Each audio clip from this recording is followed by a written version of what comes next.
Mental illness has infiltrated our communities. It has infiltrated our minds. It is a disease that is rapidly spreading. My name is Anna Lorraine, and I am here to talk about not only mental illness, but suicide and the effects that it have on those that are left behind.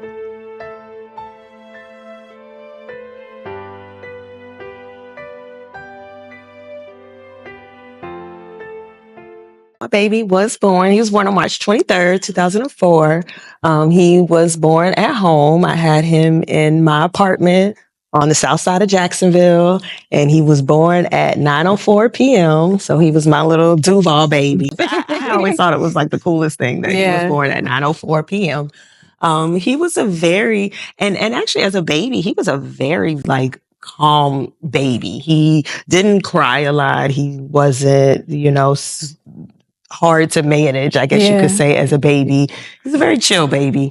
As he grew up, he was just full of personality. Yeah. He loved to talk to anybody he could once he learned how to talk. He really enjoyed reading and learning. He was very, very intelligent. What are some things that you noticed about his mental health? I would say that over time, as he got a little bit older, especially getting into middle school age, it does, looking back on it, I do see that it seems like maybe his mental health took a decline, or he might have been having some type of struggles. He never really had a lot of friends. He didn't really like to do a lot of just outside activities even. Mm-hmm. He didn't really play sports. He liked to keep to himself. He liked to stay in his room reading, playing video games, but he liked to do a lot of things to where he would just stay to himself. When he was in middle school, I had actually gotten contacted by the school. He had passed a note to somebody, and in the note he mentioned that he wanted to kill himself. So the school contacted us, of course, to let us know. And so that was when he was about 12 years old, in the 7th grade. And I think it's something that a lot of people maybe don't realize, that there are children that young who are even taking their own lives. And I know it's not for everyone, but especially in the Black community, we don't really talk about mental health at all. I feel like it's getting a lot better now. Yeah. But growing up, I didn't hear anything about mental health. And I was also battling mental health. But it's like you don't hear anything about mental health and what that is. And you don't hear about people even committing suicide, which that also was, that was something that happened back then. I never heard anything about it. It's like we were not informed. Hear about not about anybody that I knew or a family member. That was not something that we did as we Black people. And like you said, I don't ever recall talking about mental health when I was growing up, or my parents or anybody in my family. Yeah. Anybody actually. There was no such thing as mental health as a child. You are fine. You're a child. You're good. You're a child. You're fine. There's nothing wrong with you. Yes. That was it. That was it. Yeah. Or, even I feel like for our young men, I know that we're women, so it's kind of hard for us to talk about men because we're not men. However, I feel like with our young men, that's also hard because it's not really talked about in the community for young Black men. I'll even specify young Black men to talk about things that they're battling with their emotions, within their minds, within their body, spirits. We can keep on going. It's really difficult to talk about those things. Yeah. And I feel like it's just so crazy because for the program AFSP, which I know that we're going to talk about later, to not even know that we have resources that can help us and help transform our minds is even more, and even for parents, to know how to deal with someone that's battling with their own mind. I feel like that's another thing. Like I said, growing up, you'll be all right. Yes. Get over it. Stop crying. Yes. Or even guys, toughen up. You don't cry. Things like that. Correct. I know, like you said, we'll talk more about it in a little bit, but that is why I really like the programs with AFSP, because they do educate the public about suicide, warning signs, things to look out for, ways to prevent it, and things to do if you know someone who might be suicidal. And I think that is information that we all need, especially in this day and age, because even though we never really talked about mental health. It's always been there. It's always been a thing, and people have just been struggling and battling silently. Yeah. And I like that we're speaking. I want to get back to Sean because he just sounds so smart and just such like a joy, like a light. You know, like I don't have kids, but I'm like, man, he sounds amazing. Like He was, he really was. I still remember he wrote a book one time. It was a book. he was about, I don't know, 8 years old, 8, 10. Yeah. And there was like this, you could illustrate it yourself and then write the lines. And so we had the whole book published for him. It was called The Tale of Purple Joe. So we can find that. So, well, there was only, very limited edition. There's only one copy available. One copy, all right, y'all. One copy. It's a very limited edition. And it is in my prized possession. So I apologize. It's not for sale. But he used to like to do things like that, write books, comic books. Like he would write out comics. He loved to draw. So he was very creative, very, very creative young man. And you tell me, leading up to the day that he committed suicide, can you tell me that process leading up to it? So I will say, like, in the even days leading up to it, I wouldn't say that I noticed anything off or different about it. The night before he died, my husband and I had went out to a show, and I remember just feeling really like unsettled and not really wanting to go, not really wanting to be there. I think we even left the show early. Now that I think about it, I just did not feel, something in my spirit was unsettled. And even when we got home, I remember saying that I was tired, but I didn't want to go to sleep and I didn't want to go to bed.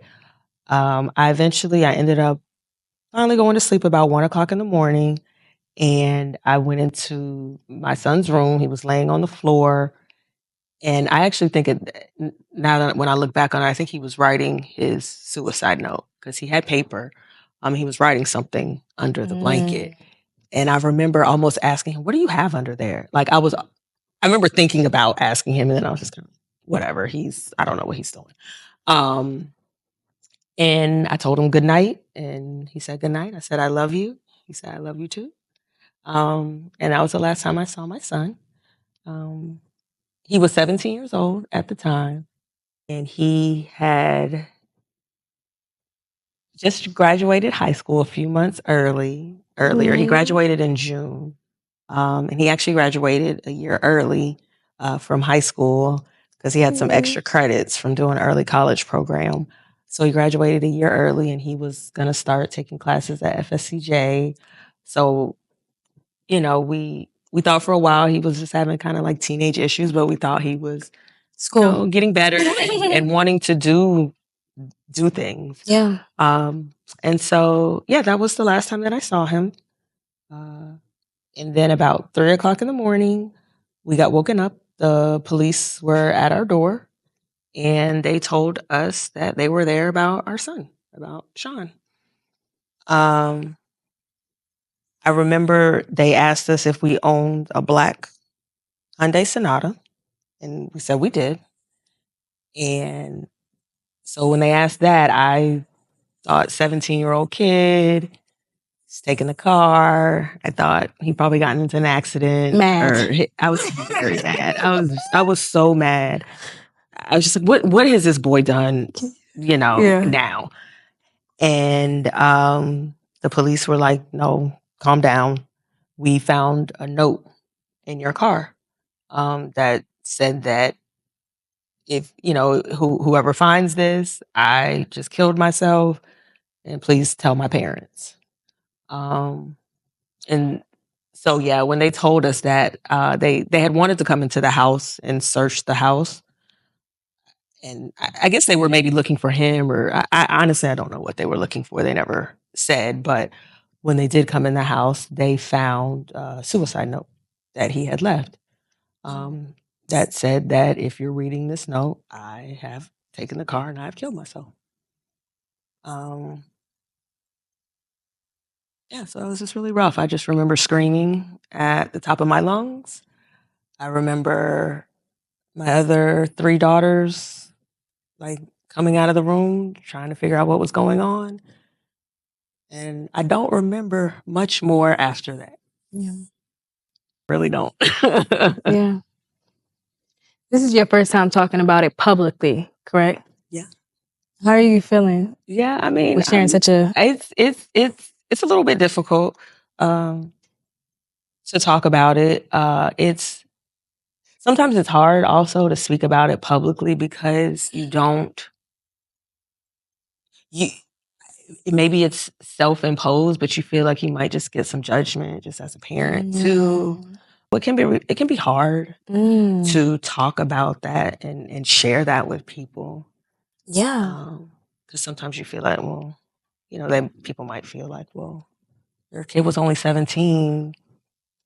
How did you, not know? Or, so like I said, that might be self-imposed. I don't know, but that makes it difficult. Unfortunately, we do live in a world where there are people that are probably going to be like that. But on the other end of it, there are people that can not only relate, but some people who can understand. Yeah. Because being a parent is not easy. No. Like you said, you didn't notice any type of signs. Yeah. I did not notice signs that, I'm sorry, let me say this.